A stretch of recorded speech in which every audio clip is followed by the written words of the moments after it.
vegetariano es cada vez más popular. Sin embargo, siempre nos queda la duda de si eliminar por completo los alimentos de origen animal de nuestra dieta es bueno para la salud. Por eso, en este episodio de Health Café, vamos a platicar de qué tan sano es ser vegetariano. Health Café, con Juana Ramírez y el Dr. Fernando Castilleja. Health Café. Hola a todos y bienvenidos a un nuevo episodio de Health Café. Y hoy justo vamos a hablar de esto que se ha convertido en una tendencia para millennials, centennials, y ya estamos todos también montados sobre esta tendencia de incluir los vegetales con mayor frecuencia e incluso convertirnos en vegetarianos o veganos en nuestra alimentación. Pero de todos modos nos queda la duda, como decía al comienzo, de si eliminar por completo los alimentos de origen animal es sano. Y entonces la pregunta de este episodio, Fer, es ¿qué tan sano es ser vegetariano?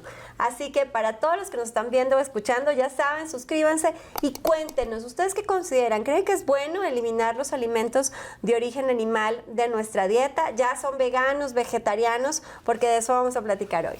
Sí, Juana, de hecho, una de las preguntas que comúnmente llegan al consultorio cuando alguien trae la inquietud de convertirse a hacer un plan de alimentación basada en plantas, tiene que ver con qué tanto riesgo tengo, cuál es la posibilidad que yo tenga anemia, qué déficit voy a tener de proteínas y en verdad que sí es un tema a discutir, sí, ¿verdad? O sea, sí vamos a platicar en este episodio justamente de cuáles son esas oportunidades y dónde están los beneficios de este tipo de nutrición.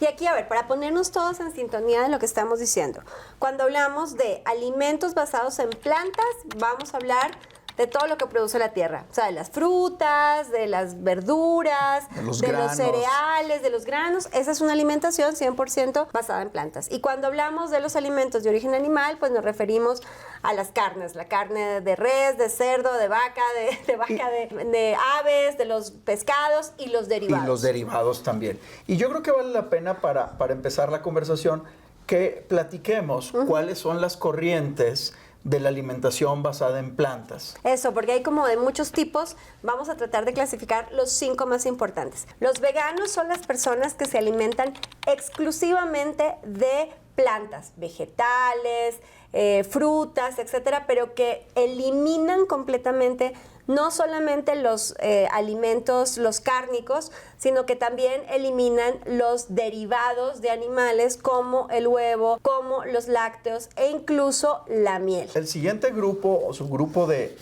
personas que tienen rutinas de alimentación basada en plantas son los vegetarianos.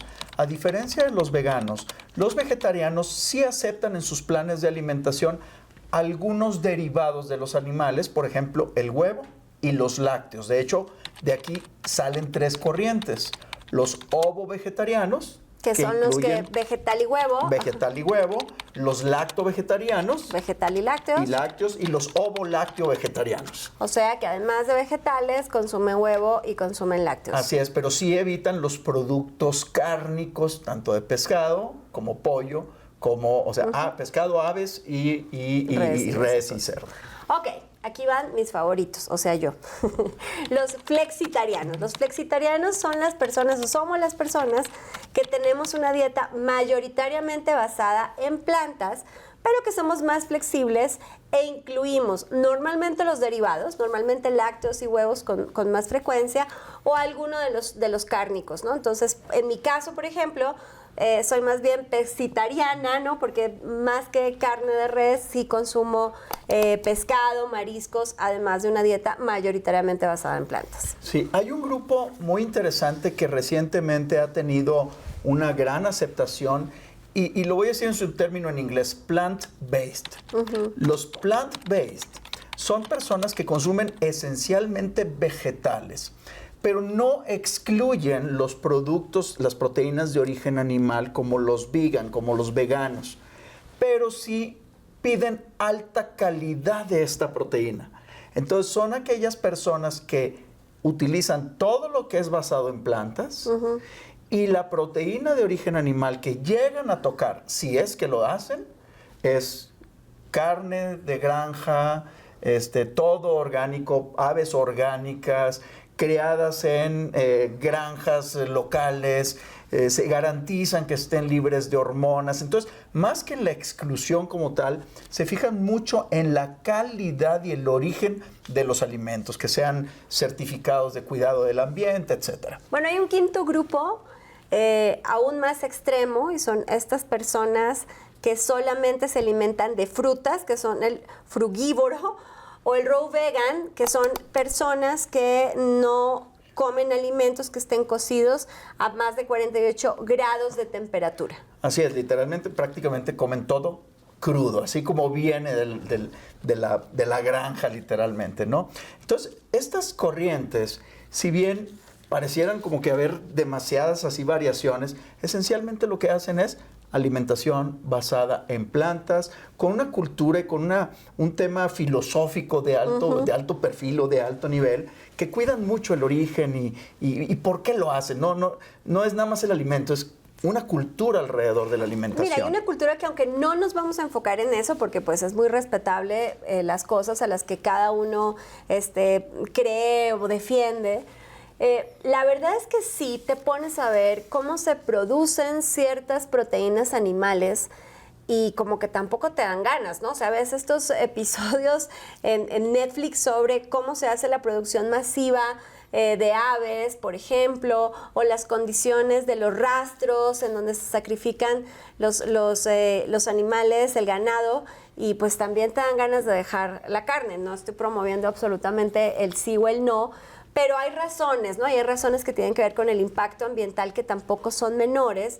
Y por otro lado, pues como que tienes esta sensación de que cuando estás alimentándote con productos basados en plantas, que no tienen tanto procesamiento, en fin, en general estás comiendo más sano. Pero la pregunta ¿es sano alimentarse exclusivamente de plantas? Mira, Juana, y vaya que esto que voy a decir viene de alguien que come carne. O sea, yo soy omnívoro, yo me alimento con cárnicos, con proteína de origen animal, como pero buen también regio. Como buen regio, pero también con proteína de origen vegetal y vegetales, etcétera. Pero esto tiene un tema científico, o sea, ¿qué hay detrás? Y de entrada te puedo decir que la alimentación basada en plantas, independientemente de su origen, sí tiene ciertos riesgos, pero también es cierto que tiene grandísimos beneficios. Que de repente digo yo, oye, ¿y qué tal si dejamos de comer carne, no? O sea, realmente sí hay grandes beneficios, pero sí hay algunas áreas de oportunidad que creo que tenemos que ver, y tiene que ver con el déficit de algunos nutrientes que son esenciales para el desarrollo del ser humano, desde chiquitos hasta los grandotes. Entonces, sí hay ciertos déficits que yo creo que vale la pena que vayamos desmenuzando un poquito en esta conversación para que nuestras amigas y amigos que estén ahí tengan la información. Te propongo que antes de hablar de las deficiencias nutricionales que puede ocasionar alimentarse solo de plantas, hablemos de cuál es la evidencia científica que existe en torno de personas que se alimentan de esta manera. Mira, hay un gran estudio que se hizo en más de 200,000 personas. Es un seguimiento, es un registro de seguimiento a más de 200,000 personas por más de 20 años con este tipo de alimentación. Y se encontró que, comparado con una dieta basada en cárnicos o proteína de origen animal, la dieta basada en plantas tiene una disminución del riesgo de enfermedad cardiovascular, de obesidad y de diabetes, que son las causas más comunes de muerte en todo el mundo. Así es. O sea, no hay duda en este reporte de que la alimentación basada en plantas es beneficiosa para la vida. Sí. Punto. Sí, y yo también soy una defensora de eso, porque varios metaanálisis que han analizado más y más datos demuestran lo mismo, demuestran que en realidad la gente que tiene una alimentación balanceada, basada en plantas, ahorita veremos qué significa eso de balanceada, porque no es solamente comer plantas, sino cómo, en realidad tienen muchísimos menos riesgos de enfermedades cardiovasculares, de muerte por infarto, en fin, o sea, es una buena idea en general alimentarse con plantas. Pero ¿en dónde están las deficiencias, Fer? Mira, las deficiencias más importantes, a ver, puede haber varias, puede haber, pero las más significativas respecto a la alimentación basada en carne o que tiene proteína de origen animal en la carne, es la deficiencia de vitamina B, de algunas proteínas y algunos aminoácidos y del hierro. O sea, creo que son, si nos englobamos así muy puntualmente, son las 3 deficiencias más significativas que puede llegar a tener una persona que elimina totalmente la carne de su dieta. Y es fácil identificar en nuestro día a día algunos de esos déficits. Porque, por ejemplo, lo hemos hablado en otro episodio en el que hablamos de anemia, por ejemplo, que es una de las principales consecuencias del déficit de hierro. Hablábamos de cómo la fatiga crónica, el color en la piel, el cansancio, en fin, pueden ser índices de me está faltando algo en mi alimentación y entonces esto está generando este tipo de consecuencias. ¿Qué otras cosas podríamos ver? Mira, es importante ver en qué momento de la vida se inició el tema de la nutrición basada en plantas. Lo que sí es cierto es que existen también evidencias de que típicamente la gente que se basa en plantas tiene un déficit de masa muscular. Por ahí se pueden encontrar, hay un gran documental en Netflix de atletas con alimentación exclusivamente basada en plantas. Es cierto, sí se puede lograr, pero no lo usual. De hecho, las dietas basadas en plantas, vegetarianas, veganos, están más asociados con bajo peso y con baja masa muscular. Y eso ya lo hemos dicho también en otros episodios, Juana, de que la masa muscular es un vinculante directo a longevidad. Entonces, si es una preocupación que quien tiene una dieta basada en plantas exclusivamente, tiene que monitorizar con mucha precisión su masa muscular con su doctor o con su nutriólogo, su nutrióloga, para ver que no esté perdiendo estas proteínas. Porque si no, hay que suplementarlas de alguna forma. Pero, Fer, entonces, para quienes están considerando la posibilidad de ser vegetarianos, veganos o flexitarianos como yo, ¿qué tendría que considerar para evitarse esos déficits? Mira, lo importante es que tengan una dieta bien balanceada, que no sean extremistas dentro de la misma corriente. Y la segunda es que consulten con su médico para ver qué tipo de suplementación adicional podrían llegar a requerir. Por ejemplo, oye, es que no estoy consumiendo la suficiente cantidad de proteína de origen vegetal. Pues hoy hay licuados y polvos basados en plantas, que son concentrados, por ejemplo, de chícharo, que es muy valioso, que tiene un alto contenido proteico y que sí te puede dar ese déficit probable de proteínas que pudieras tener por no consumir ciertos alimentos. Entonces, es muy importante eso, hablar con tu médico y con tu nutrióloga para ver qué te puede suplementar, por ejemplo, la vitamina B12. ¿Qué vegetales? Justo te iba a preguntar eso. ¿Qué vegetales pueden reemplazar los nutrientes que aporta la carne? Mira, a mí que me encanta, y que vaya que me gustan esos. O sea, la vitamina B12, las lentejas. Es una maravilla. Las lentejas y los frijoles, los garbanzos, tienen una gran cantidad de vitamina B12, zinc y algunos otros elementos, pero vitamina B12 ahí la tienes. El hierro, pues Popeye, ¿dónde lo sacaba? Espinacas. De las espinacas. Las hojas verdes, las espinacas y las acelgas tienen gran contenido de hierro, pero necesitas grandes cantidades. Esto te iba a decir, no es lo mismo un trozo de carne, ni siquiera los 300 gramos o lo que sea, equivalente a lo mismo en frijoles. No hay manera de que 300 gramos de lentejas tengan la misma cantidad de proteína de 300 gramos de carne. Por eso es importante que tengas esta conversación con tu nutrióloga para ver cuáles son los equivalentes. Y oye, ¿sabes qué? Es que me tengo que comer 3 kilos de lentejas al día. Pues nadie lo va a hacer. Entonces, ¿con qué sí te puedes sustituir basado en plantas para que tengas suficiente cantidad de aporte de proteínas? Ahora, Fer, antes creo que también quisiera traer a la mesa una pregunta muy común de los papás y las mamás que ya empiezan a tener estas dinámicas vegetarianas, veganas, y que les gustaría incluir o que incluyen a los niños en estas dietas. ¿Es correcto, es sano para los niños convertirlos en vegetarianos, veganos? ¿No? ¿Qué dicen los médicos? A ver, esto es un tema delicado. Es un tema delicado porque implica la ideología de los padres. Y ahí pues, tenemos que ser súper respetuosos de la ideología parental. Entonces, si papá y mamá están convencidos de que ese es el camino, la Sociedad Americana de Dietética y Nutrición dice sí. En 2016 se publicaron inclusive las guías que deben seguir los pediatras que atienden pequeños que son hijos de personas vegetarianas, veganas, etc.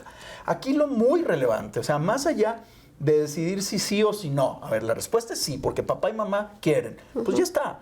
¿Cómo sí? El tema es que el cómo sí implica una gran vigilancia del pequeño o de la pequeña. ¿Por qué? Porque déficits nutricionales a esa edad pueden afectar profundamente su crecimiento, su desarrollo neurológico, su desarrollo, su aprendizaje, su socialización. O sea, puede tener efectos importantes si hay déficits. Pero si lo sigues con el seguimiento de crecimiento del niño sano, con el crecimiento de la composición corporal, viendo que la talla sea correcta, que el desarrollo intelectual sea correcto, y con parámetros en la sangre que digan que el niño no tiene deficiencia de hierro, que el niño o la niña no tiene deficiencia de vitaminas, que tiene buen nivel de vitamina D, que se expuso bien al sol, y que el niño o la niña están creciendo correctamente, es totalmente válido que papá y mamá inviten o induzcan este tipo de alimentación en los niños. No tenemos los médicos por qué meternos a decir, no, tienen que comer carne a fuerza. No, no es cierto. Pues bueno, más allá de la ideología, de las cosas del mundo que nos preocupan, de la religión incluso, ¿no? A veces, de acuerdo con las creencias, también hay algunas restricciones que tienen que ver con la alimentación. Yo creo que podríamos concluir algunas cosas, Fer. Por ejemplo, 1, nuestras dietas tienen que tener sí o sí plantas. Sin duda. Sin duda. No hay la menor duda al respecto. Algo que sí hay que preguntarse es cómo incremento el consumo de vegetales, el consumo de frutas. De granos. Sí es una buena idea agregar el mayor contenido posible de plantas a nuestra alimentación, independiente de si vamos a dejar o no la proteína animal. ¿Te parece una buena conclusión? Ahora, consumir solamente proteína de origen animal, imposible. No, a ver, hay que incluir las plantas. La proteína de origen animal tiene sus bemoles también, en contenidos de ácidos grasos, de grasa saturada, de ciertos riesgos de incremento de posibilidad de cáncer, de enfermedad cardiovascular, que es cierto que existen publicaciones al respecto. No estoy tampoco demonizando la proteína de origen animal, pero sí el balance y el incremento en consumo de productos vegetales, no me queda la menor duda, y vaya que yo soy carnívoro. Ahora, independientemente de si vegano o no vegano, vegetariano o no vegetariano, lo que tendríamos que tener es muy buena información del porcentaje completo de nutrientes, de proteínas, de aminoácidos, etcétera, que debemos consumir cada día. Y ya sea porque los traemos de origen exclusivamente de las plantas o no, si tenemos que hacer algún tipo de suplementación, porque la falta de estos nutrientes en el largo plazo sí puede generar problemas para la salud. Así es, definitivamente que particularmente esto debe ser visto en los pequeños. Pues bueno, yo creo que es un tema súper interesante, siempre reflexionar en cómo podemos alimentarnos mejor, entendiendo que al menos nuestra salud tiene una relación tremendamente directa con lo que consumimos todos los días. Así que si tenemos más preguntas, ¿dónde te las hacemos, Fer? Como Fernando Castilleja me encuentran en todas las redes. Y a mí ya saben que me encuentran como Juana Ramírez o Juana Ramírez Soín. Y aquí nos vemos como cada miércoles para hablar de salud en Gel Café. Gel Café, con Juana Ramírez y el doctor Fernando Castilleja. Health Café.